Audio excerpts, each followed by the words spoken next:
Maagang nagising si Fiang ng umagang yon.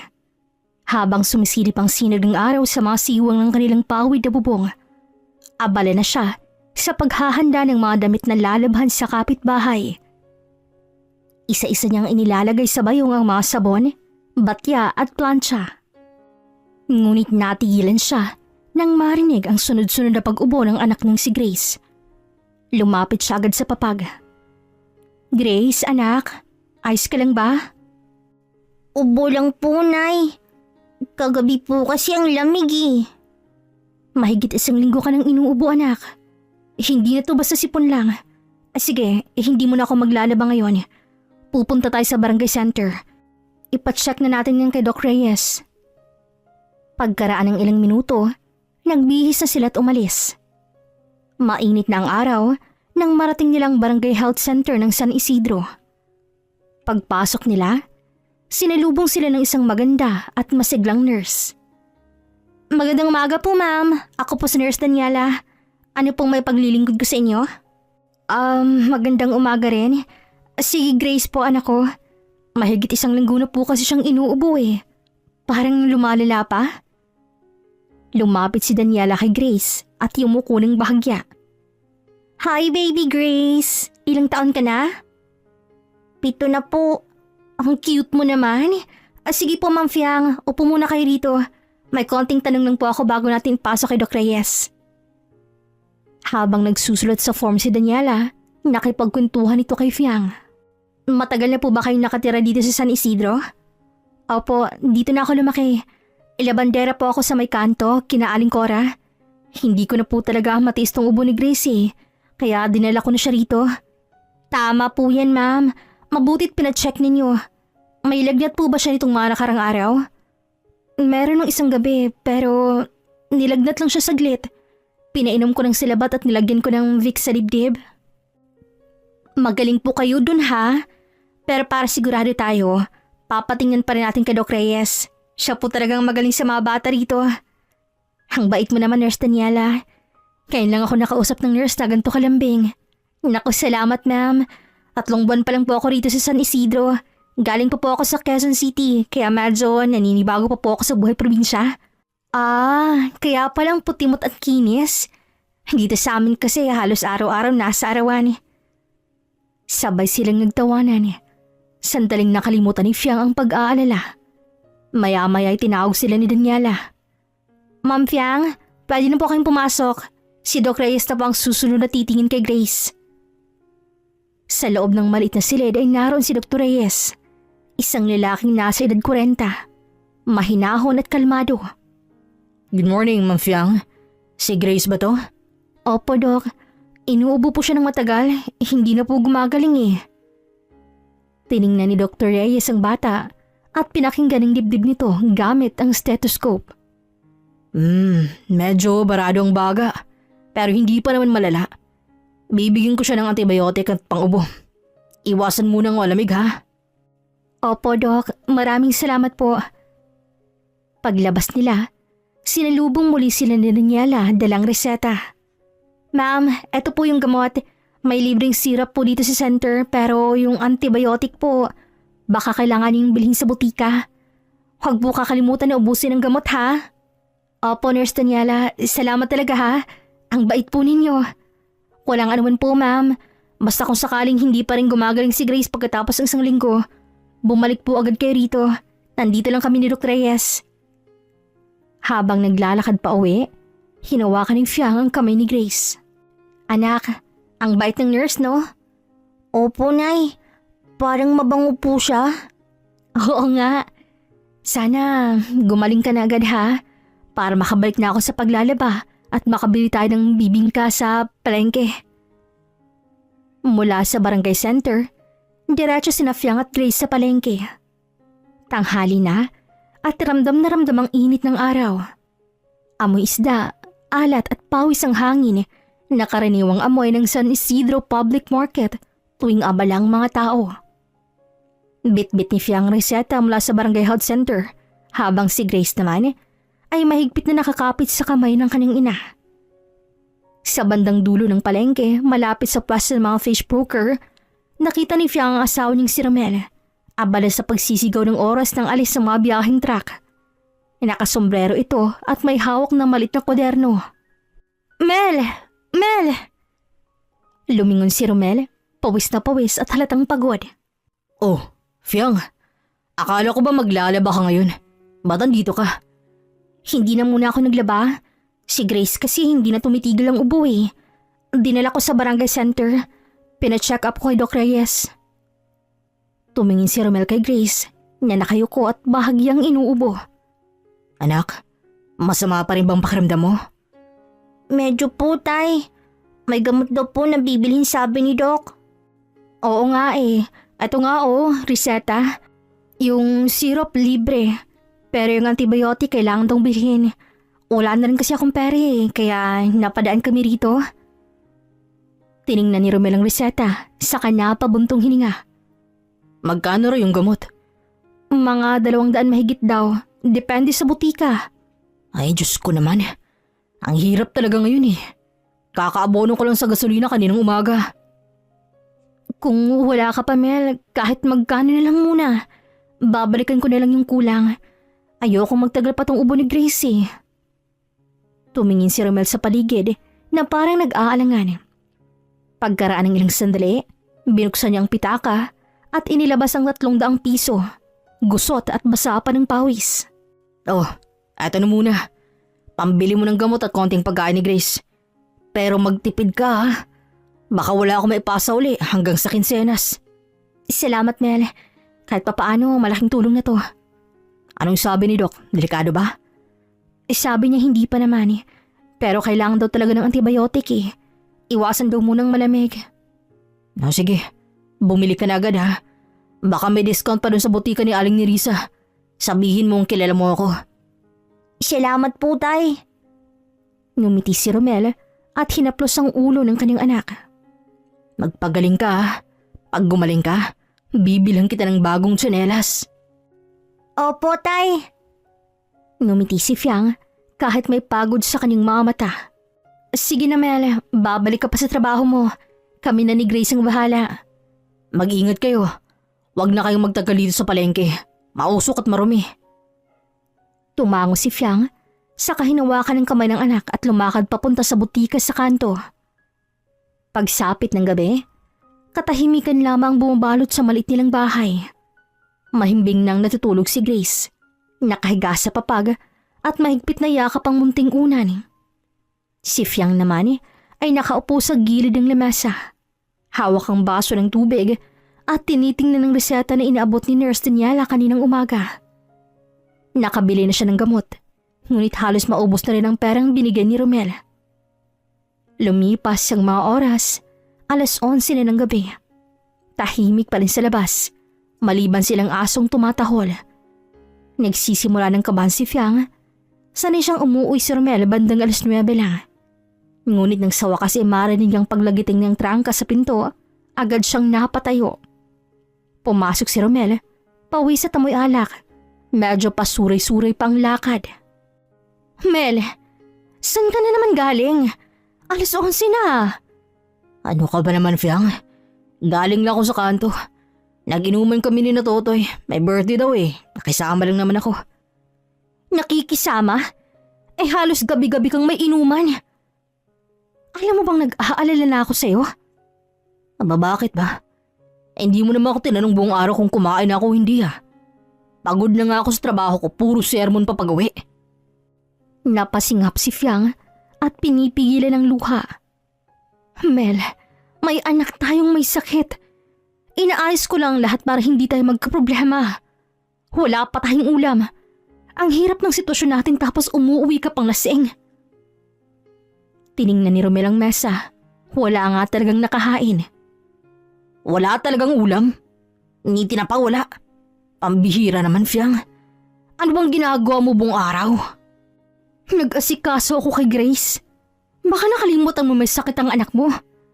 Kinuha ko pang reseta sa barangay center. Binili ko ang gamot gamit yung perang iniabot mo. Wala na nga tira kahit piso eh. Eh bakit hindi ka nalang naglaba? Di ba may laba ka dapat kanina kina Cora?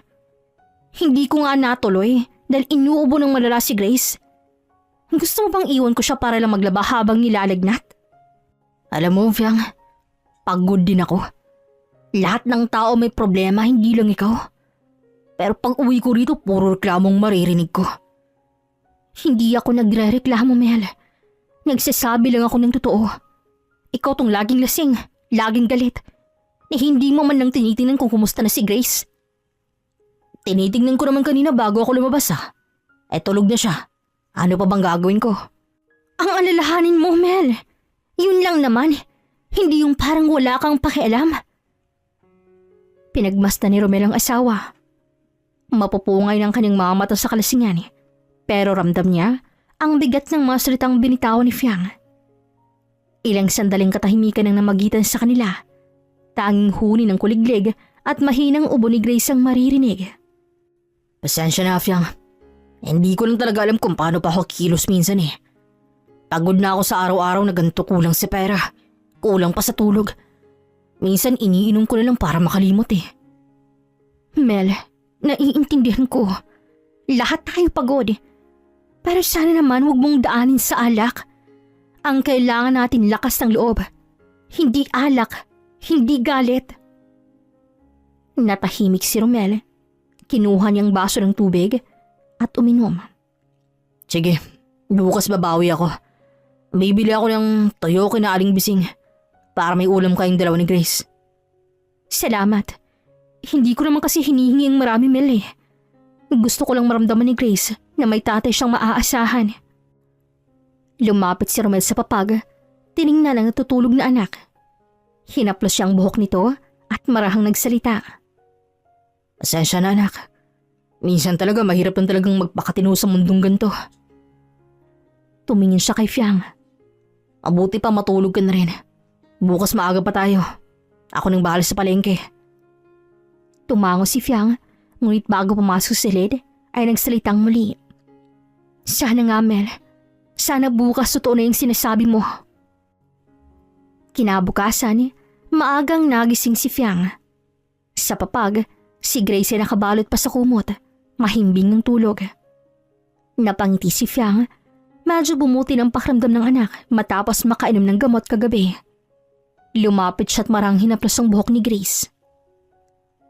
Anak, gising na. Sasama ka kay nanay sa paglalaba ha, para hindi ka maiwang mag-isa sa bahay.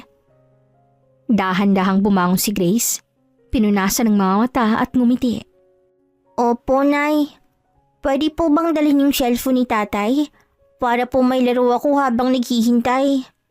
Sige, dalhin mo. Pero wag mong masyadong idikit sa mata mo ha. At pag inantok ka, humiga ka lang sa banig doon sa tabi. Matapos mag-almusal, naglakad na sila papunta kina Aling Cora, kung saan nakatakdang maglaba si Fiang ngayong araw. Bitbit niya muli ang batya, sabon at tabo. Samantalang si Grace ay may dalang lumang cellphone na may bitak ng screen. Pagdating nila sa bakuran ni Aling Cora, may lilim doon sa ilalim ng malaking mangga. Inilatag ni Fiang ang mga labahin sa tabi ng poso at nagsimulang magkuskus ng damit. Habang abala siya, tahimik namang nakaupo si Grace sa banig, naglalaro ng simpleng offline game sa cellphone. Aba Fiang, mabutit nakapunta ka rin. Kamusta na si Grace? Sabi ni Pina, dinala mo raw sa health center kahapon. Oo, Cora. Medyo gumaan na yung ubo kahit papano. May antibiotic na. Butit nakabili kami. Mabuti naman. Ay, mga bata talaga ngayon. Mahina ang baga. Baka kasi laging nasa labas. Ngumiti si Fiang habang patuloy na naglalaba. Hindi naman. Pero minsan giniginaw lang sa gabi. Ngayon nga sinama ko nilang para mabantayan ko rin. Napatingin siya kay Grace na abala sa paglalaro. Nakataas pang isang paa habang nakaupo. Anak, wag mong ibaba yung cellphone sa lupa. Baka mapasukan ng buhangin. Opo, Nay. Sandali lang po, tatalunin ko lang po tong halimaw. Natawa si Aling Cora. Haba, mukhang enjoy na enjoy si Grace sa cellphone. Buti na lang marunong nagmaglaro. Oo nga, Cora. Kahit luma na yan, pampalipas oras din. Para hindi siya mainip habang naglalaba ako. Habang lumilipas ang oras, Patuloy sa pagkuskus si Fiang. Paminsan-minsan tumitingin siya kay Grace upang masiguro na ayos lang ang anak. Makalipas ang ilang sandali, nilapitan siya ni Grace. Nay, lubat na po yung cellphone. Hay, ayos lang yan. Magpahinga ka muna anak. Huwag kang tatakbo-takbo dyan ha. Pagpawisan ka na agad. Opo, dito lang po ako sa tabi ninyo. Umupo si Grace sa tabi ng batya at sinimulang tulungan ng ina. Inaabot ang sabon, pinipiga ang labahin, kahit paminsan ay nababasa rin ang kanyang sarili. Napangiti si Fiang sa tuwa. Aba, marunong ka na palang tumulong ha? Paglaki mo magiging masipag kang tulad ko. Opo, Nay. Para po hindi na po kayo mapagod. Napatingala si Fiang sa langit at marahang tumango. Sa gitna ng pawis, putik at pagod, dama niyang kakaibang ginhawa yung pakiramdam na kahit gaano kahirap ang buhay, may ngitit lambing pa rin nagpapatatag sa kanya araw-araw. Minsan, isang maaraw na umaga, maaga pa lamang ay umalis si Fiang papuntang palengke upang bumili ng gulay na uulamin sa tanghalian. Naiwan sa bahay si Romel at si Grace naman ay naglalaro sa mantansan sa sahig ng kanilang maliit na sala. Tahimik ang paligid hanggang sa may marinig silang mahinang katok sa pintuan. Tao po, Barangay Health Center po, may libreng bakuna laban sa polio para sa mga bata. Napatingin si Grace sa pinto at dali-daling tumakbo upang silipin. Binuksan niya ito at agad na bumungad ang pamilya na mukha ng maganda at mabait na nurse na si Nurse Daniela. May dala siyang maliit na cooler box at clipboard. Ate Daniela! Napangiti si Daniela nang makilala ang bata. Ay, Grace! Dito ka pala nakatira? Aba, maliit talaga ang mundo ha? Kamusta ka na? Gumaling na ba yung ubo mo? Opo, ate. Wala na po akong ubo. Umiinom po ako ng gamot na binigay po ninyo. Habang masayang nag-uusap ang dalawa, lumabas si Romel mula sa likod bahay. May hawak pang tabo ng tubig. Basang-basa ang kanyang buhok at pawis ang noo. Bagong ligo lang. Sino yan, Grace? Pagkakita niya sa babae, napahinto si Romel. Sandaling natigilan, natili hindi agad makapagsalita. Ang liwanag ng araw ay tumama sa mukha ni Daniela, na mas lalong pinatingkad ang kanyang maputing balat at magandang ngiti. Magandang umaga po. Ako po si Nurse Daniela, taga Barangay Health Center. Naglilibot po kami ngayon para magbigay ng libreng bakuna laban sa polio. Hindi ko po alam na bahay niyo pala ito. Ngumiti si Romel na medyo alanganin, pero halatang naaaloy sa kabuuan ng babae. Ganun ba? Kayo pala yung nurse na tumingin kay Grace noon. Salamat gumaling na siya. Ay, mabuti naman po. Natutuwa akong makita siyang masigla na. Pasensya na po kung neto lang ako nakadalaw. Routine check lang talaga to. Pumasok si Daniela sa loob matapos papasukin ni Grace. Maayos at tahimik ang bahay. Sa mesa, may ilang labahin pa at ilang laruan ng bata. Hindi po ba kayo busy ngayon, sir? Wala namang biyahe sa palengke ngayon, kaya dito lang muna ako. Si Fiang, asawa ko nasa palengke. Bumibili ng gulay. Ganun po ba? Sige po, sandali lang to. Let's check ko lang kung updated si Grace sa bakuna niya. Libre po to ha. Bahagi ng programa ng DOH. Protection po to laban sa polio para hindi manghinang mapa o magkabara sa kalamnan. Ganun pala yun. Hindi ko alam na naglilibot kayo mismo. Akala ko sa barangay center lang ginagawa yun. Karamihan nga po sa mga magulang hindi na nakakapunta sa center. Kaya kami na mismo pong bumababa sa mga bahay para masiguro na lahat ng bata mabakunahan.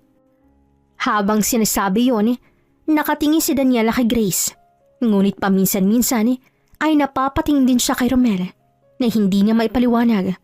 Ngunit tila may kakaibang init sa paraan ng titig niya. Mabuti po't nandito kayo si Romel. Madalas kasi mga tatay laging wala kapag umikot kami. Kayo mukhang maalaga rin sa anak ha? Hindi naman Si Fiang talagang masipag. Ako kung ano lang kaya kong gawin yun lang. Pero syempre kapag gantong wala siya, ako munang bantay. Ay, ang galing naman. Madalang akong makakita ng tatay na ganito. Karaniwan kapag wala ang nanay, pinapabayaan nilang bata sa kapitbahay. Ewa siguro ako. Sagot niya, sabay kindat ng bahagya. Isang biro na hindi naman ganap na biro. Sandaling natahimik si Daniela pero ngumiti rin. Aba dapat lang, kasi si Grace, napakabait na bata. Maganda ring lumaking may tatay na katulad ninyo. Tay, maganda si Ate Daniela, no? Sabat bigla ni Grace habang nakangiti. Natawa naman si Romel, halatang nahiya. Oo anak, maganda nga. Pero mas maganda pa rin si nanay mo. Ay nako si Romel, baka marinig ka ni Mang Fiang. Ako pang mapagalitan yan eh. Baka nga. Pero mabait naman si Fiang. Hindi naman siya silosa. Alam niyang marunong akong tumingin ng maganda. Pero hindi naman lumalampas sa tingin. Nako, mabuti po kung gano'n. Pero ako, ayokong magiging dahilan ng gulo. Gagawin ko na lang po tong bakuna. Hinawakan ni Daniela ang maliit na syringe at hinanda ang gamot. Maingat nang binakunahan si Grace habang kinakausap ito ng malambing. Ayan ha, hindi yun masakit. Para protektado ka na laban sa sakit. Isa lang tusok tapos na.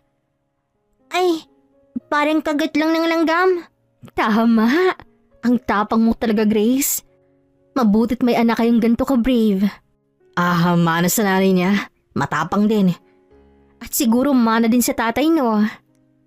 Sagot ni Daniela sabay ngiti na para bang may ibig sabihin siya.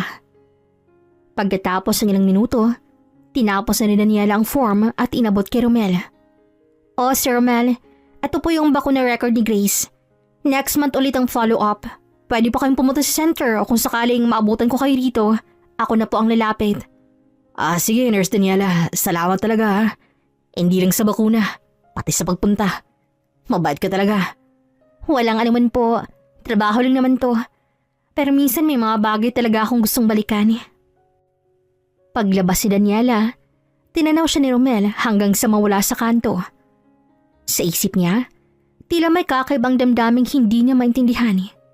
Hindi dapat, pero hindi rin niya magawang pigilan. Makalipas ang ilang araw, isang maaliwal sa linggo ng umaga. Abalang palengke ng San Isidro. Ang amoy ng bagong huling isda, sigaw ng mga tinderong nag-aalok ng paninda, at ingay ng mga tricycle ay nagsisanib sa iisang musika ng pangkaraniwang buhay sa probinsya. Dumating si Daniela, nakasimpleng blouse at maong, bitbitang bayong. Walang suot na uniforme o ID ngayong araw. Hindi siya nurse, kundi isang babaeng mamimili lang. Habang naglalakad siya sa hanin ng mga tindahan ng isda, may narinig siyang pamilyar na boses. Sariwa pa to oh. Puro bangos. Diretso na gupan. Dito ka na bumili suki. Napahinto si Daniela. Sa hindi inaasahang pagkakataon, naroon pala si Romel. Nakatayo sa isang tabi ng mesa ng isda. Pawisan, nakasandot may hawak na timbangan. May karisma itong taglay kahit simpleng suot lang. Romel? Paglingon ni Romel, sandali siyang natigilan. Nurse Daniela? Aba, anong ginagawa mo rito? Ay, namimili lang sana. Day off ko kasi eh. Akala ko tahimik dito sa San Isidro, kaya naisip kong dito na lang mamalengke. Tahimik? Aba, dito sa palengke namin, puro sigaw tawanan ng maririnig mo. Pero okay yan, mas mura dito kaysa sa bayan. Natatawang sagot ni Romel habang pinupunasan ng pawis gamit ang tuwalya sa balikat. Ngumiti si Daniela, medyo naiilang pero halatang natutuwa sa muling pagkikita nila. Tama ka nga, mura nga dito. Pero hindi ko inakalang dito pala kita makikitang muli. Ikaw ba talagang nagbebenta ng isda? Hindi ako direktang nagbebenta. Dispatcher lang ako dito. Ako yung nag-aasikaso ng kargamento. Timbang. Minsan, pahawak ng pera. Pero minsan kapag wala si boss, ako na rin. Kaya pala mukhang sanay na sanay ka. Para kang namimigay ng ngiti sa mga suki mo eh. Siyempre, parte na ng trabaho yun. Pero ngayon lang yata ako nagbigay ng ngiti na ganito kalaki. Natawa si Daniela. Halatang nakaramdam ng kilig, pero pinipigilan lamang ipakita. Nako, baka may makarinig sa'yo. Baka isipin ng mga tao nililigawan mo ako. Bakit? Masama bang manligaw? Hindi naman masama, pero baka may magalit. Ah, si Fiang? Hindi ko naman ibig manggitin. Pero oo, baka hindi siya matuwa. Wala namang masama sa pag-uusap, di ba? Wala naman tayong ginagawang masama. Namimili ka lang. Nagtatrabaho ako. Tsaka minsan naman ako makausap ng gantong kaaliwalas. Kaaliwalas? Parang binenta mo rin ako katulong isda mo, ha? Hindi ah. Ikaw lang yata ang customer na hindi ko kayang tawaran, no? Nagtagal ang kanilang tuksuhan. Hindi nila namalayang humaba ng pag-uusap tungkol sa trabaho, sa buhay sa barangay, at kahit sa mga simpleng bagay. Hindi ka ba napapagod sa ganung trabaho araw-araw? Sanay na. Trabaho kasi ito ng taong gustong mabuhay. Pero minsan iniisip ko rin hanggang kailan. Bakit naman? May plano ka bang mag-iba ng hanap buhay? Hindi siguro. Pero alam mo yun, yung pakiramdam na gusto mo ng ibang simula. Parang gusto mong maramdaman muli na buhay ka. Hindi lang nabubuhay para sa araw-araw. Napatingin si Daniela sa kanya at natahimik. Hindi niya alam kung anong itutugon. Ang mga salitang binitaw ni Romel ay tila may lalim. Tila pagod na sa mga bagay na hindi niya masabi. Minsan kailangan din nating huminga, Romel. Lalo na kung masyado tayong nasasanay sa gantong paulit-ulit. Tama ka naman. Pero minsan may mga taong dumarating para iparamdam ulit yung bago. At sino naman yun? Hindi ko alam. Baka yung nurse na bigla nilang pumunta sa bahay namin para magbakuna? Sagot niya sabay kindat. Bahagyang namula si Daniela, sabay iwas ng tingin. Nako, baka sabihin mo ha, sinusundan kita. Hindi ko naman alam na dito ka pala nagtatrabaho. Kahit alam mo, ayos lang. Maganda nga eh. Kasi hindi na ako kailangang maghintay ng follow-up visit sa bahay. Romel, baka nakakalimutan mong may asawa ka. Ayoko mapagkamalang umaagaw ng may sabit ha. Hindi kita pinipilit sa kahit ano, Daniela. Pero hindi mo may pagkakaila. May kung ano, di ba? Natahimik si Daniela. Ilang segundo bago siya muling nagsalita. Hindi ko alam. Bastang alam ko mabait kang tao.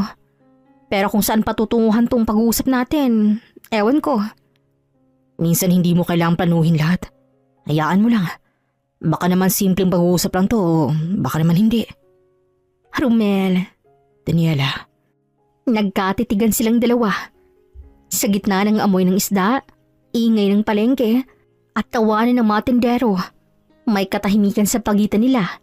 Isang tahimik na tensyon. Isang damdaming parehong ayaw aminin. Pagkatapos ng ilang sandali, si Daniela na mismo ang unang bumitaw ng tingin. Sige, kailangan ko na rin bumili ng karne bago dumaming tao. Salamat sa kwento ha. Sige, pero kung sakali, Daniela. Kung sakali lang, gusto kong muli kitang makita. Kahit hindi dahil sa bakuna. Tingnan natin, Romel. Baka sakaling magtagpong muli ang daan nating dalawa. At sa bawat tibag nilang payo, ramdam ni Romel ang kakaibang bigat at gaan. Bigat ng bawal at gaan ang muling pagkabuhay ng isang damdamin na akala niya ay matagal ng patay. Hindi niya alam kung muli pa silang magkikita. Pero sigurado siya na hindi niya malilimutan ang ngiti ni Nurse Daniela. Habang umaandar ang jeep, pauwi na si Daniela. Nakatanaw lang sa bintana. Ang hangin ng tanghaling yun ay may halong alikabok at amoy dagat. Ngunit sa isip niya, ibang-ibang gumugulo ang mukha ni Romel, ang pawisan nitong noo at ang paraan ng pagkakatingin sa kanya kanina sa palengke. Pinilit niyang iwasan, pero sa bawat segundo, parang bumabalik sa isip niya ang bawat salita, bawat ngiti. Tahimik siyang napangiti at sa sandaling yon, napailing siya na para bang pinapagalitan ng kanyang sarili. Ano ba itong nangyayari sa akin? Nurse ako. Hindi ako dapat nagpapadala sa ganito. Pagdating niya sa kanilang bahay, isang simpleng duplex sa tabi ng kasada, nadatnan niyang nag-aayos ang labadang nakakabatang kapatid niyang si Divine. Isang dalagang estudyante sa kolehiyo. Ate Dani, buti dumating ka na. Ang aga mo yatang namalengke. Oo eh. Maaga akong lumabas para hindi pa mainit. Tsaka may gusto rin akong bilhin sa palengke ng San Isidro. San Isidro? Ay, di ba taga San Roque tayo? Ang layo nun ha? Hindi ba mas malapit dito yung sa bayan? Napakamot ng ulo si Daniela at umupo sa sofa. Hawak pa ang bayong na puno ng isda't karni. Wala lang. Gusto ko lang ng bago. Ng ibang paligid. Ate, may kakaiba sa'yo ngayon ha? Parang ang saya mo. Pero parang hindi rin. Para kang may iniisip o may iniibig. Ano ka ba, Divine? Puro ka talaga biro. Sabay tawa, pero halatang may halong pag-iwas. Hindi yan biro.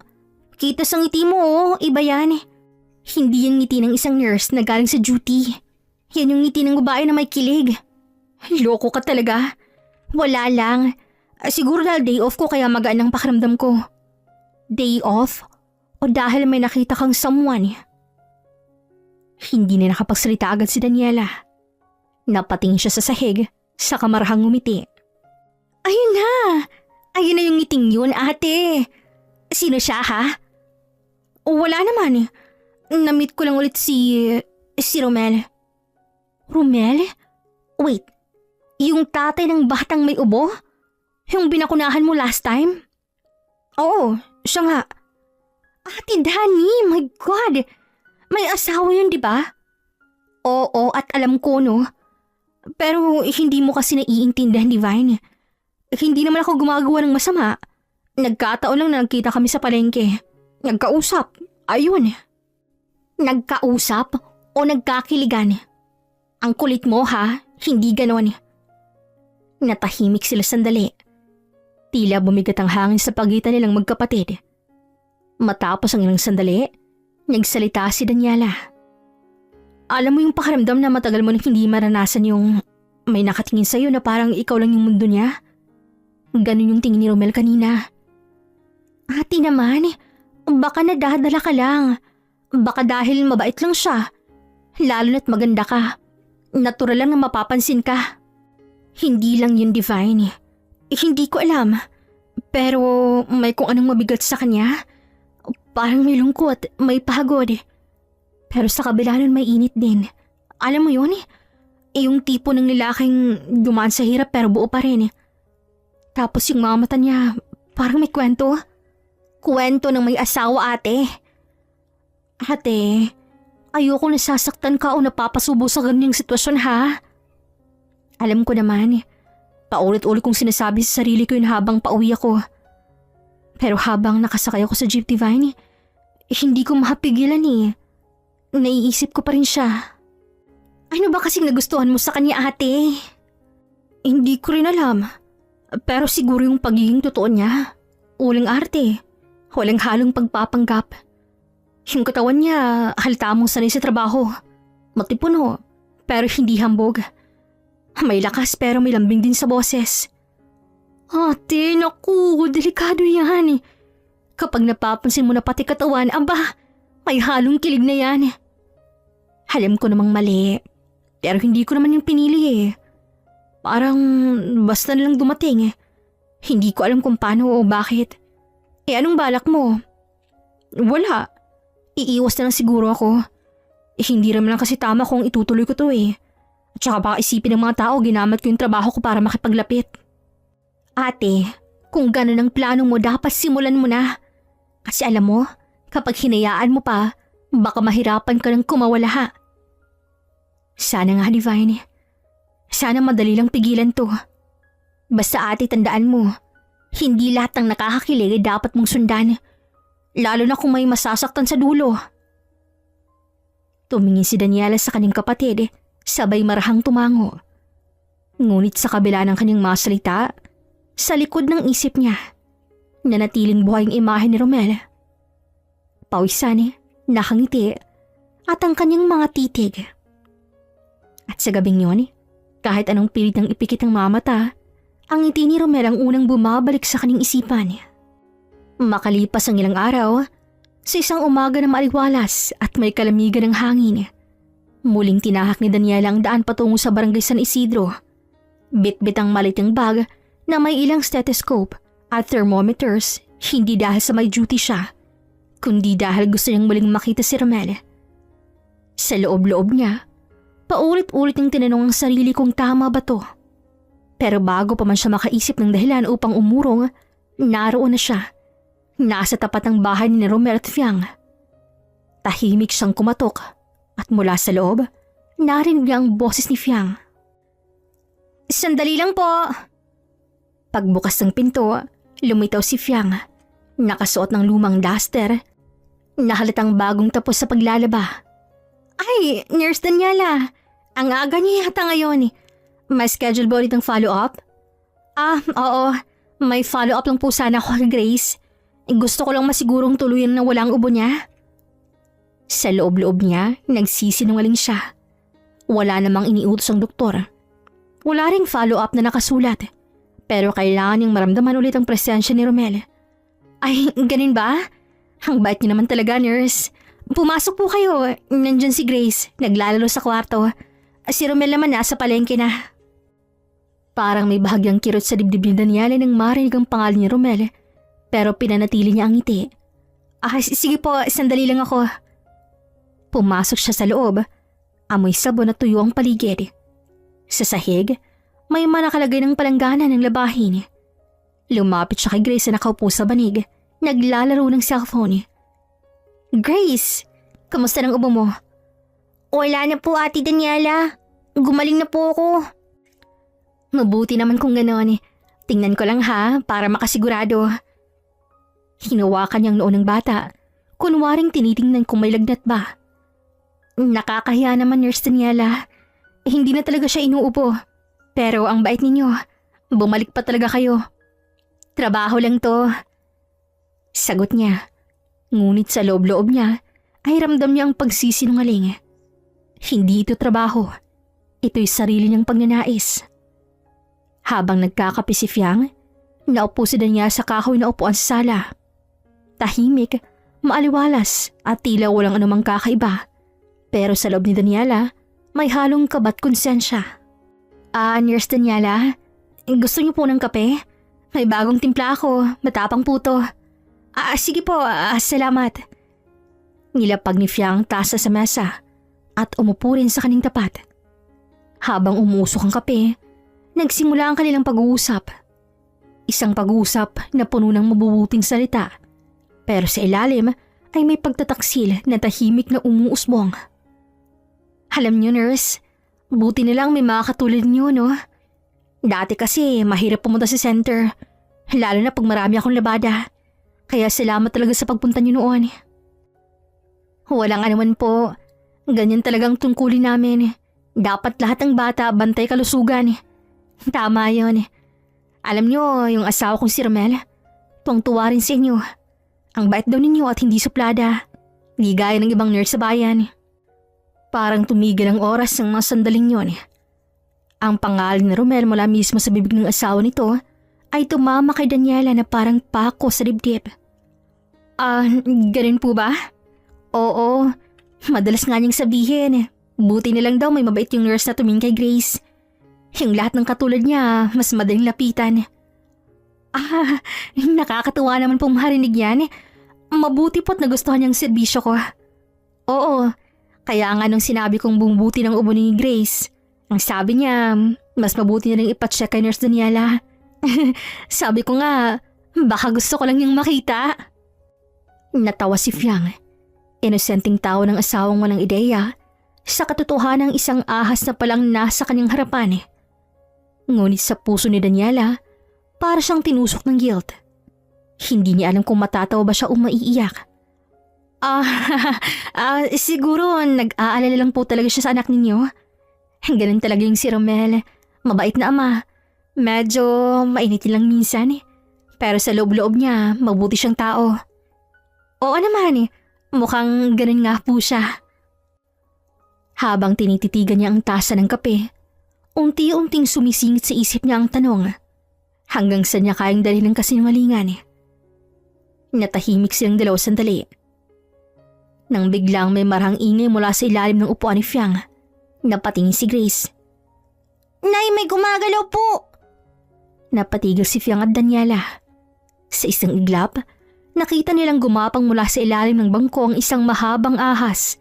Kulay itim at berde. Paikot-ikot at dahan-dahang umaakyat sa gilid ng upuan. Ay, Diyos ko! Ahas!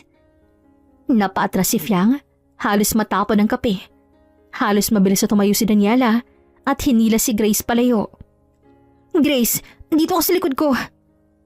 Nanigas si Fiang sa takot, nanginginig at walang magawa.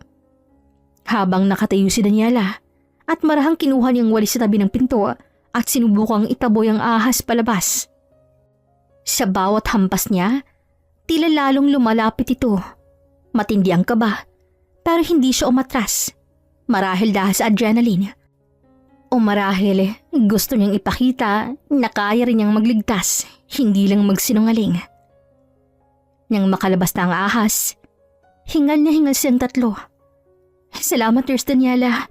Kung hindi dahil sa inyo, baka natuklaw pa ako. Wala yun. Buti na lang nakita agad ni Grace. Niyakap ni Fiang si Grace habang nanginginig pa rin. Ngumiti naman si Daniela, pero ang ngiti niyang yun ay may halong bigat.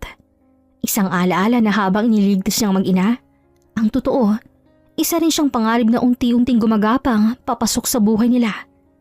Isang ahas na may ganda sa balat at lason sa ilalim ng mga ngiti. Samantala, gabi na nang makalabas si Daniela mula sa barangay health center.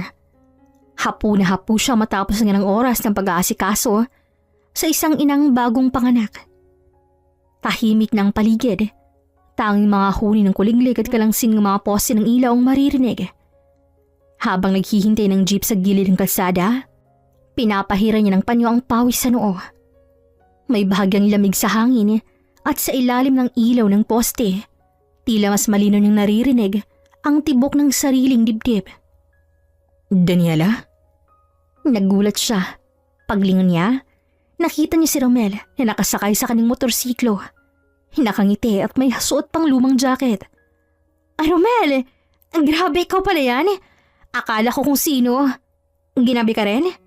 Oo may dinaanan akong kargahan. Ikaw, bakit nandito pa? Delikado mag-isa sa gantong oras May nanganak kasi kanina eh. Inabutan ako ng overtime.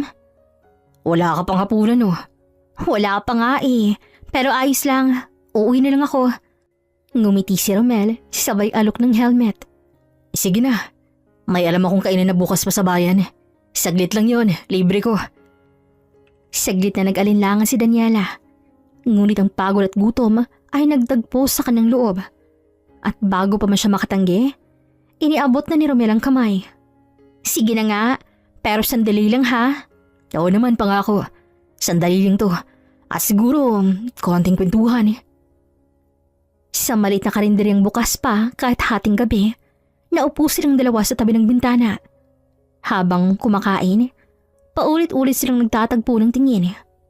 Mga titig na may dalang ala-ala at tanong. Alam mo, minsan kapag nakakaramdam ako ng pagod, pero kapag iniisip kita, parang nawawala lahat ng pagod ko. Romel naman, baka nadadala ka lang ng kape. Masarap kasi yung timpla.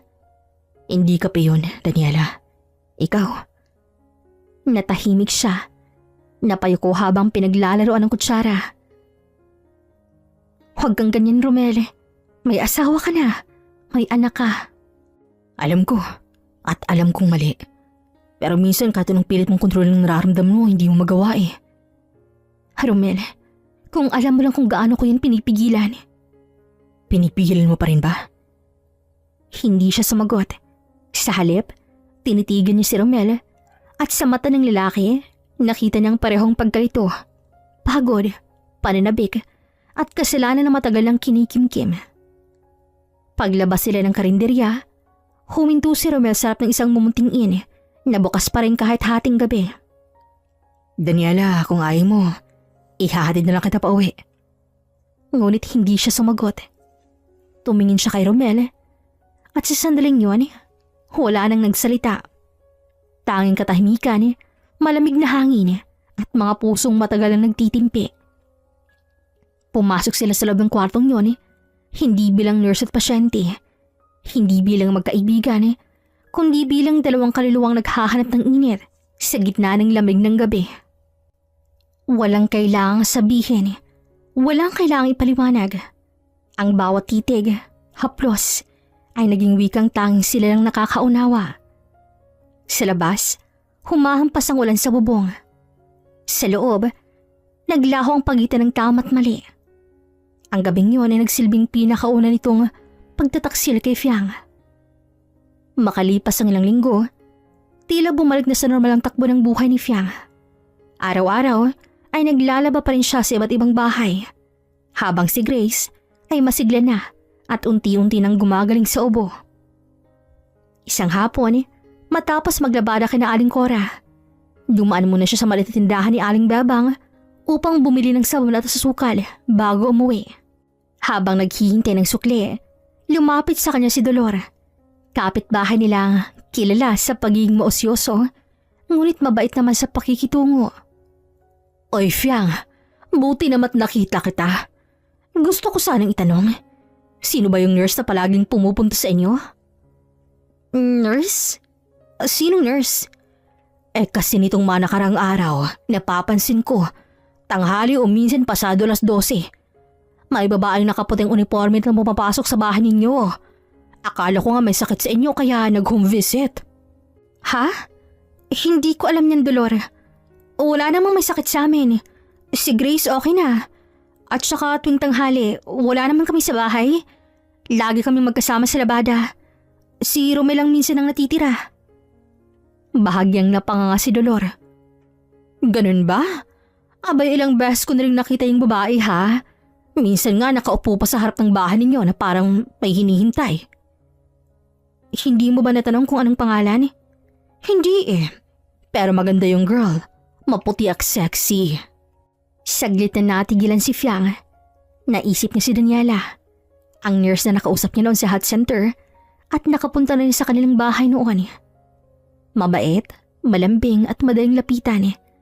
Pero bakit nga ba siya mapupunta sa bahay nila kung wala namang dahilan? Baka naman may pinuntahan lang sa ibang lugar. Hindi ko lang alam ha. Pero sa bahay niyo talaga pumapasok. Minsan pa nga nakita ko si Romel. Pinagbubuksan siya ng bakod. Syempre akala ko normal lang kasi nurse nga. Unti-unting nilamig ang mga kamay ni Fiang. Tinanggap niya ang sukli mula kay Aling Bebang, ngunit hindi niya na narinig pa ang huling sinabi ni Dolor. Parang may humaplos na malamig na hangin sa kanyang batok. Pakiramdam niya ay may kakaibang kaba sa kanyang dibdib. Ay nako, baka naman din ako lang yung nagkakamali ng akala ha. Pero kung gusto mo next time, titingnan kong muli. Madali ko namang makikilala yung babae kapag dumaan. Sige Dolor, salamat sa sinabi mo. Pag uwi ni Fiang, tahimik siyang naglakad. Halos hindi napansin ng mga batang naglalaro sa kasada. Ang isip niya ay lumilipad. Bakit naman pupunta si Nurse Daniela sa bahay namin kung wala naman akong sinabi? Tanong niya sa kanyang sarili. Pagdating niya sa bahay, nadatnan niyang nakaupo si Romel sa labas. Nag-aayos ng motor. Nilapitan niya ito. Mel, may mga pumupunta ba rito kapag wala kami ni Grace? Sandaling tumigil si Romel sa ginagawa. Ha? Wala naman. Bakit mo natanong? Sabi kasi ni Dolor, may nurse to na madalas pumunta rito tuwing tanghali. Akala ro niya may sakit sa atin. Nurse? Wala akong alam dyan Baka naman nakapadaan lang. Ngunit napansin ni Fiang ang biglang pag-iwas ito ng tingin. Ang paghinga ni Romel ay tila naging mabigat at ang kanyang tawa ay naging pilit. Sigurado ka? Oo naman. Baka nagkamali lang yung Dolor na yan. Alam mo naman yun na mahilig magkwento. Tumango si Fiang, ngunit hindi na siya umimik. Habang pumapasok sa loob ng bahay, ramdam niyang may kung anong hindi tugma sa mga salitang narinig niya. At sa kaibuturan ng kanyang puso, unti-unting sumisibol ang pagdududa. Na parang may malit na apoy na nagsisimula palang magliyab. Mainit ang umaga ng araw na yon. Bandang 11:00, abala si Fiang sa pagkukusas ng labada sa puso ng bakuran ni Aling Cora. Pawisan na siya Basang-basa ang laylayan ng kanyang duster, ngunit determinado pa rin niyang tapusin bago magtanghali. Habang patuloy siyang naglalaba, naramdaman niya ang banayad ng kalabit ni Grace sa kanyang braso. Nay, pabili po ako ng taho. Diyan lang po kay kuya oh. Sige anak, kunin mo tong 20. Huwag mong kalimutan yung arnibal ha. Masiglang tumakbo si Grace papunta sa naglalakong magtataho. Maya-maya ay umupo ito sa lilim at masayang kumakain habang nakatitig sa cellphone. Ang lumang unit na minsang pag-aari ni Romel. Napatingin doon si Fiang. Sa gitna ng tunog ng tubig at amoy ng sabon, biglang sumagi na naman sa isip niya mga sinabi ni Dolor. Parang may humaplos sa malamig sa kanyang batok. Huminga siya ng malalim, pinunasan ng kamay sa basahan at dahan-dahang lumapit sa kanyang anak. Anak, pahiram muna ng cellphone ng tatay mo ha. May titingnan lang si nanay saglit. Dito ka lang huwag kang aalis. Hintayin mo lang si nanay pagbalik. Sige po, Nay. Dito lang po ako. Kinuha ni Fiang ang cellphone at naglakad pa uwi. Mabigat ang kanyang bawat hakbang. Ang araw ay tirik na tirik, ngunit tila malamig ang hangin sa kanyang paligid. Habang papalapit siya sa bahay, ramdam niyang bumibilis ang tibok ng kanyang puso. Pagdating niya sa harap ng pinto, may kakaibang katahimikan. Wala siyang naririnig na tunog ng radyo o galaw ni Romel. Ngunit paglapit pa niya, sumagi sa kanyang pandinig ang mamahihinang halinghing. Mga tunog na hindi kailanman dapat marinig ng isang asawa sa sarili niyang tahanan. Nanlaki ang mga mata ni Fiang. Halos manginig ang kanyang mga kamay habang hawak ng cellphone. Dali-dali niyang binuksan ang kamera at hinanda ang video. Sa loob ng ilang segundo, marahan niyang itinulak ang pinto ng kanilang kwarto. At doon, parang tumigil ang lahat. Sa harap niya, nakapatong si Daniela kay Romel.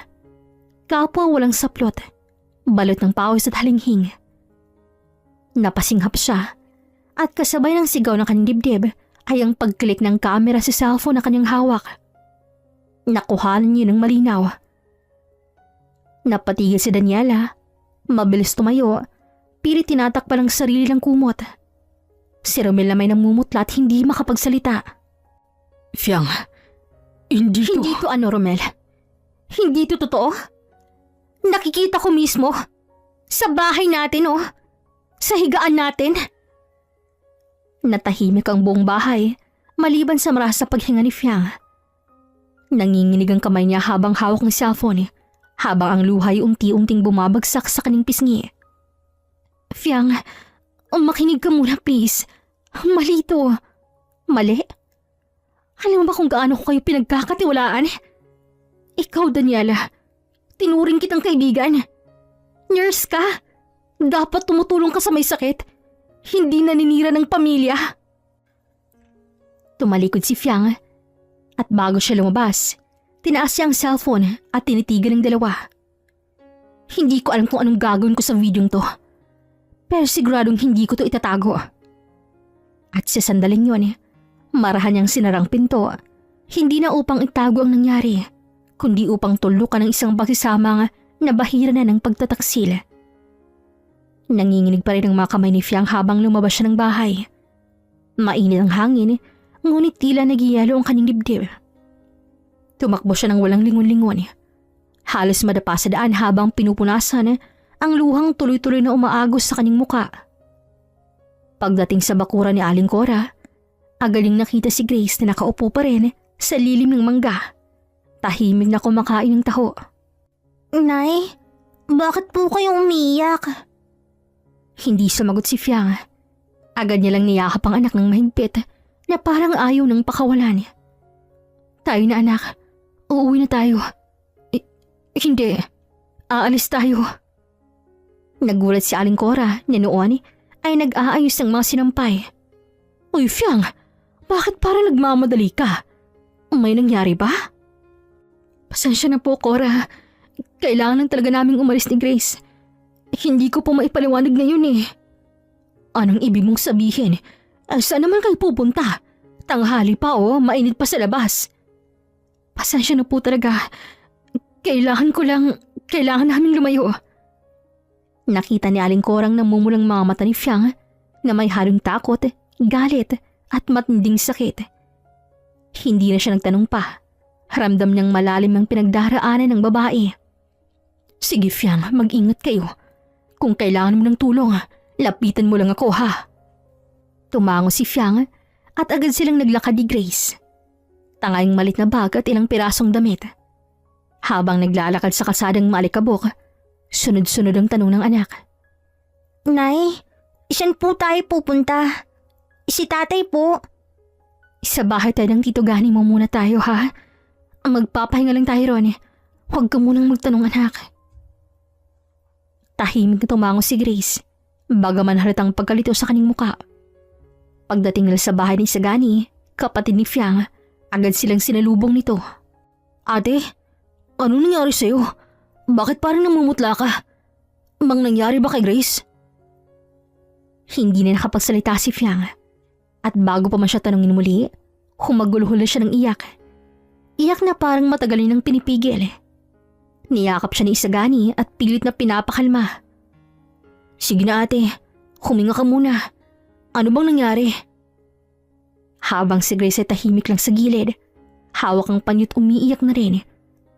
Sa pagitan ng hikbi, unti-unti niyang nailabas ang lahat mula sa kwento ni Dolor. Sa pagdududa, hanggang sa sandaling binuksan niyang pinto at nakitang pagtataksil ni Romel kasama si Daniela. Ganun pala, habang pinagkakatiwalaan ko sila, habang nagkakauntugaga ako sa paglalaba, sa pag-aalaga sa anak namin, doon pala sila nagsasaya. Sa kwarto namin Gani, sa mismong bahay ko. Lintik na lalaking yun. Akala ko matinong tao si Romel. Pati nurse, walang hiya. Hindi ko alam kung anong gagawin ko Gani. Gusto kong magalit. Gusto kong sumigaw sa harap ng buong barangay. Pero naisip ko si Grace. Ayokong marinig niya. Ayokong masira lalong isip niya. Tama yung ginawa mong umalis. Dito ka muna. Huwag mong iisipin ko anong sasabihin ng iba. Magpahinga ka muna ate. Nasa amin ka na. Tahimik namang tumango si Fiang habang patuloy ang pag-agos ng luha. Lumapit si Grace at yumakap sa kanyang ina. Nay, huwag ka na pong umiyak. Dito lang po tayo ha. Oo anak, dito muna tayo. Basta't magkasama tayo ayos lang. At sa unang pagkakataon matapos ang lahat, hinayaan ni Fiang na bumigay, hindi lang bilang isang may bahay o ina, kundi bilang isang taong labis na sasaktan, ngunit kailangang manatiling matatag para sa anak na tanging sandigan niya sa mundong bumagsak. Kinagabihan, habang mahimbing na natutulog si Grace, nanatiling gising si Fiang sa sulok ng kwarto. Ngunit sa loob niya, naglalaglablab ang galit. Galit na ngayon lang niya naramdaman. Galit na ngayon ay unti-unti nang kumakain sa kanyang katauhan. Nilapitan siya ni Sagani na may hawak na tasa ng kape. Ate, hindi ka pa rin ba makatulog? Paano ako makakatulog, Gani? Tuwing ipipikit ko ang mga mata ko, yun pa rin nakikita ko. Si Romel, si Daniela, sa mismong kama namin. Hindi ko alam kung anong gagawin para gumanang loob mo ate. Pero kung ako ang tatanungin mo, hindi pwedeng basta mo nilang palampasin yun. Dapat matuto silang makaramdam ng kahihiyan, kagaya ng dinanas mo. Tama ka Gani. Hindi ako makakagalaw ng maayos hanggat hindi ko na ibabalik sa kanila ang sakit na binigay nila sa akin. Doon nila sinimulan ng plano. Gabing-gabi na, habang binabagtas ng hangin ng lumang bahay ni Sagani, pabulong nilang pinag-uusapan ng bawat detalye. Si Ganing bahala sa technical na parte. May kaibigan siyang marunong sa electronics at may kakilalang may lumang pick-up multicab na ginagamit sa barangay fiesta. Si Fiang naman ang bahala sa ebidensya, ang video ng kataksilan. Habang pinaplano nilang lahat, humigpit ang kamao ni Fiang. Kung hindi sila marunong mahiya, ako ang magtuturo sa kanilang hiya. Makalipas ang ilang araw, tahimik ang buong barangay San Isidro. Karaniwang hapon lang, nag-uumpis ang kumpulan ng mga tao, may naglalaro ng basketball sa kanto at may mga naglalako ng kakanin. Ngunit biglang nabasag ang katahimikan nang may marin na ugong ng makina. Isang lumang pick-up multicab ang mabagal na umusad sa kalsada. May mga osusero na agad na lumabas ng kanilang bahay. Nagtataka sa kakaibang eksenang yun. Sa likod ng sasakyan, nakakabit ang malaking flat screen. Una, may mga humahalakhak. Pagkaraning lang segundo, mga ungol. At nang tuluyang lumabas sa screen ang mga mukha ni Romel at Daniela, nahubot-hubad sa isang eksena nga hindi dapat nakikita ng kahit sino. Nabulabog ang buong barangay. Diyos ko, si Romel yan na, yung asawa ni Fiang. At yung isa si Daniela, yung nurse sa Barangay Health Center. Mabilis kumalat ang balita. Sa bawat kanto, sa bawat tindahan, sa bawat bahay, ang parehong eksena ang pinag-uusapan. Ang video ay paulit-ulit na lumalabas habang umiikot ang multicab sa buong San Isidro. Nang dahan-dahan, natira isang palabas na walang katapusan.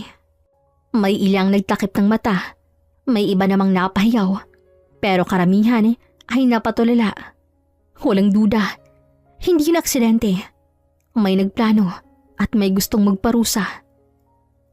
Sa bahay ni Isagani, nakaupo si Fiang sa bangko, nakatanaw lamang sa malayo. Sa mukha niya walang bakas ng ngiti, ngunit bakas ang pag-igting ng dibdib na tila ngayon lang nakahinga ng maluwag. Ate, sigurado ka bang ayos ka lang? Hindi ko alam, Gani. Pero mabigat. Masakit pala yung dibdib ko. Pero ngayon, unti-unti na nilang malalasap ang sakit na dinulot nila sa akin. Nang umabot na sa ikatlong ikot ng multicab sa Barangay San Isidro, doon na hindi nakatiis si Kapitan Maeng. Galit na galit itong lumabas ng opisina. Suot pa ang kanyang sandong puti at tsinelas. Kasunod niya, ang ilang tanod na agad pinahinto ang sasakyan. Hoy, tigilan niyo yan. Anong kalokohan tong pinapalabas sa gitna ng kalsada ha? Agad namang pinatay ng driver ang TV. Nagkumpulan ng mga tao, kanya-kanyang bulungan. Halatang nag-aabang kung anong mangyayari. Kung sino man ang may pakana nito, dapat lang na humarap. Hindi ito tama. Kabastusan to. Nilalapastangan niyo ang dangal ng barangay natin. Ngunit bago pa tuluyang sumabog ang galit ng kapitan, isang boses ang narinig mula sa likod ng mga tao. Ako po ang may gawa, Kap. Sabay lingon ng lahat. Nakatayo si Fiang, hawak pa ang cellphone na ginamit sa pag-record. Namumugtong mga mata niya sa pagod, ngunit baka sa mukha ang tapang na parang apoy na hindi mamamatay. Fiang, anong ginagawa mo? Alam mo bang kahalayan to? Nilabag mo ang bata sa pagpapakalat ng pribadong video. Pwede kang makulong. Alam ko, Kap. Pero mas masakit makulong sa kasinungalingan. Ilang taon kong pinagsilbihan ng asawa kong yun. Tiniis ko lahat, kahirapan, gutom at sakit. Pero yung ginawa nila, yun ang hindi ko kayang palampasin. Kahit paanong dahilan mo, mali pa rin to. Kung magsasampa ng kaso si Romel at yung nurse, pwede kang makulong. Ikaw ang lalabas sa may sala at hindi sila. Kap, kahit makulong pa ako wala akong pagsisisihan. Ang gusto ko lang, makita ng lahat kung gaano kabaho ang budhi ng dalawang yon. Hindi ako santo, pero hindi rin ako manhid. Kung yan ang paraan para mapanagot sila, tatanggapin ko. Tumigil sa pagsasalita si Kapitan Maeng. Napatingin siya kay Fiang, isang babaeng payat. Sunog sa araw, sanay sa sabon at tubig. Ngunit sa oras na yon, tila mas matatag pa siya kaysa sa sino mang lalaki sa barangay. Fiang, makinig ka. Naiintindihan ko ang galit mo. Pero isipin mo ang anak mo. Baka siya pang mahirapan sa huli. Ginawa ko rin to para sa kanya, Kap. Para paglaki niya, alam niyang hindi dapat manahimik kapag inaapi. Walang nakapagsalita. Tanging hangin at marahang bulungan ng mga osusero ang naririnig. Pagkatapos ng ilang sandali, itinuro ni Kapitan Maeng ang tanod. Isama niyo muna si Fiang sa barangay hall. Pag-uusapan natin to ng maayos. Hindi pwedeng ganito na lang. Sumunod naman si Fiang nang walang pag-aalinlangan. Habang tinatahak nilang daan patungong barangay hall, may ilang kapitbahayang sumigaw. Kaya pala tahimik yun si Fiang. May lakas din pala ng loob. Grabe. Hindi ko alam kung matapang siya o baliw. Ngunit sa bawat hakbang ni Fiang, isa lang ang tumatak sa isip niya. Ang hustisya ng isang asawang niloko at pinagtaksilan. Hindi niya alam kung saan hahantong ang ginawa niya. Hindi niya alam kung may kapatawaran ba. Pero ang alam niya sa araw na yon, hindi na siyang babaeng tinatapakan. Siya ang isang tahimik na babae na kapag sinakta ng sobra ay kayang umalingaw-ngaw sa buong bayan. Lumipas ang ilang araw matapos ng skandalo ng barangay San Isidro. Walang bumalik ang katahimikan sa mga kalsada. Ngunit ang mga tao hindi pa rin tumitigil sa bulong-bulungan. Sa bawat tindahan, sa bawat umpukan, ang parehong pangalan pa rin ang pinag-uusapan. Romel at Daniela. Subalit sa kabila ng lahat, hindi na nagpakita si Daniela sa barangay health center. Isang abiso mula sa munisipyo ang dumating. Natanggal siya sa trabaho at ilang buwan pang nakalipas, tinanggalan din siya ng lisensya bilang nurse. Wala nang babalik sa kanya. Mula sa magandang imahe ng isang mabait at malambing na tagapaglingkod, ngayon isa na lamang siyang babaeng binansagang taksil. Samantalang si Romel naman, na minsan tinitingala ng mga kasamahan bilang masipag na dispatcher, ay tinanggal din sa trabaho matapos kumalat ang balita. Wala nang tumanggap sa kanya sa ibang broker. Lahat takot madamay sa kahiyang idinulot ng kanyang pangalan. Sa kabila ng lahat, ay sinubukan pa rin ni Romel na lumapit sa pamilya ni Daniela upang humingi ng kapatawaran. Pero ika nga, kahit anong paghingi pa ng tawad, the damage has been done. Tinakwil at pinalaya siya ng ama ni Daniela kahit palumuhod nito sa bakuran. Habang ang ina ni Daniela ay walang mapaglagyan ng sarili sa tindi ng kahihiyan na dinulot ng kanyang anak. Kahit sa kanilang barangay ay umabot na rin ang skandalo. Hindi man kumalat ang naturang video sa online, pero ang mga saksi ay nagpapatunay sa kahihiyan at kahalayang nilalaman ng video. Bukang bibig ng mga taong pangalan ni Daniela at Romel. Dahilan upang lisanin ni Daniela ang kanilang lugar at walang katiyakan kung kailan pa siya makakabalik. Dahil kahit gaano man katagal ng panahon ng lilipas, ang kahihiyan ng isang tao ay nakadikit na ito sa kanya habang buhay. Habang pinagmamasta ni Fiang si Grace na naglalaro sa harap ng bahay ng kanyang kapatid na si Isagani, napangiti siya ng mapait. Masakit man, pero siguro ito na yung tinatawag na hustisya ng langit. Ate, hindi mo kailangang magsaya sa nangyari sa kanila. Hindi ako masaya, Gani. Pero magaan ang loob ko. Mas mabuting masaktan sa katotohanan kaysa mabuhay sa kasinungalingan. Tahimik silang nagkatinginan. Sa malayo, maririnig ang halakhakan ni Grace, malay at masaya. Sa unang pagkakataon matapos ang lahat, napangiti si Fiang ng totoo. Wala na siyang iniintinding kataksilan. Wala na siyang takot sa pag-iisa. At higit sa lahat, wala na siyang tanikala. Dahil sa puso niya, naroon ang pagpapatawad. Pero ang alaalay na natatili na minsan sa kanyang buhay ay naranasan niyang magmahal, maloko at masaktan. Subalit sa kabila ng lahat, ay muling binuksan ni Fiang ang kanyang puso upang magmahal muli. Si Fiang, ang dating labandera, ang babaeng minsang nilokot binaliwala, ngayon ay natuto ng tumayo sa sarili ng mga paa. Sa kanyang puso, malinaw ng aral. Ang sugat ng katotohanan ay masakit, pero ito rin ang naglilinis ng kaluluwa. At habang papalubog ang araw sa likod ng mga bundok ng San Isidro, huminga ng malalim si Fiang, hinawakan ng kamay ng anak at tuluyang tinalikuran ang nakaraan. Hanggang dito na lamang po. Maraming salamat sa pakikinig.